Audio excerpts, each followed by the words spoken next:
Okay, this is chapter 2.2, problem 4. A discount shoe store is having a sale as described in the advertisement shown. So here we go. We got an advertisement for discount shoes. Use the information in the ad to write a graph of system inequalities that represent the regular and the possible sale prices. Okay, how much can regularly priced shoes cost on sale? All right, so let's look at the regular price. Okay, regular price is from $20 to $80. All right, so for regular price,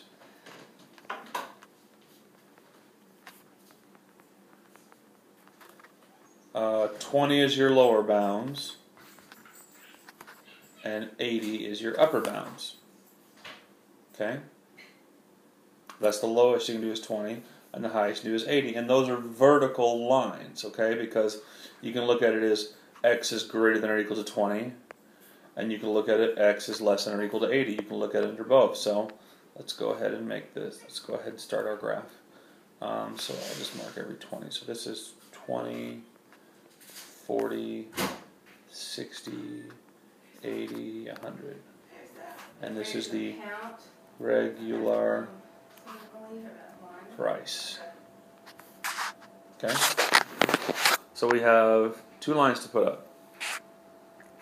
We have from, I'll put it in green, x is 20, which are greater than that. And we have x is less than 80. We're less than that. Okay? So those represent the upper and the lower bounds of the regular price.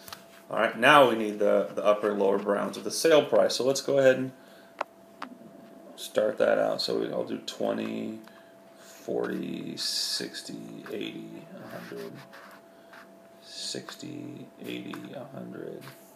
All right, and this is the sale price.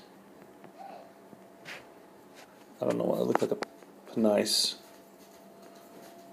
P-R-I-C-E. I'd say that I don't do good writing sideways, but you'll probably say I don't write wood anywhere. So here we go. The sale price, I'm going to do this part in orange. Okay? Sale is from 10%, 10% to 60%. And that's the sale. That's how much is off. So how much do you actually pay? That means you pay 90% of it to 40% of it. All right.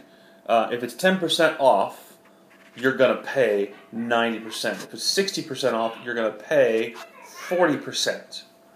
All right. And so how do I turn those into equations? So your B value, so for each of these you need a slope and a B value. Okay? Your B value of these is 0 because if it costs nothing, no matter what the sale is, you're going to pay nothing. Okay? So 0, 0 is your B value. So these aren't going to have a B value. Your slope, if it's 90%, turn this percent back into a decimal, it's 90 over 100, which is just 9/10. Same thing with a 40, it'd be 40 over 100, which is 4/10. So for the first one, y, and that's the upper bound, so it's going to be less than or equal to 9/10 x. So 90% is the highest, so everything is lower than that. That's why it's less than. And the 40%, that's 4/10. So y is, and that's the lower bound, so it's everything is greater than that point. If that's the lowest you'll pay, then everything else is greater than that. 4/10 x. Okay? So here we go. And I'll go ahead and mark it out. So up 9 over 10. So up 9 over 10 is right there. Up 4 over 10 is right there.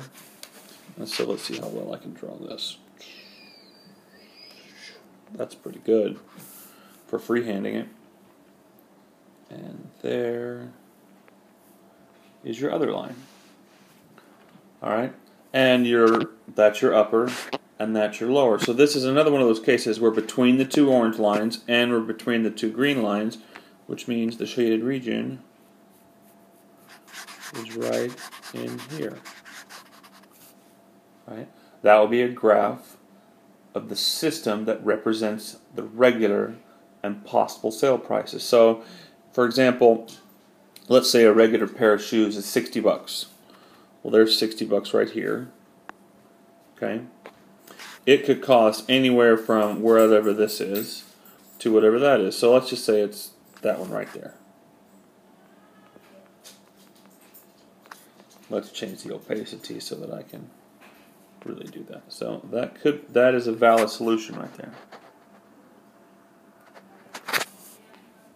So here we go. How much can regular price shoes cost on sale?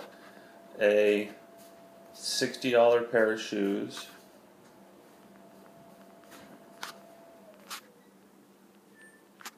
S-H-O-U-S, H-A-O-E-S could cost $40. Now I say could, not because it does, because it could cost $40, it could cost, if you look at the graph, it could cost $50, it could cost $30. That looks about $25 right there. I'm not really sure what it is, but it could cost $25 wherever this is on the line. Okay, it could cost any of those. So $60 shoe could cost $40. And there you go.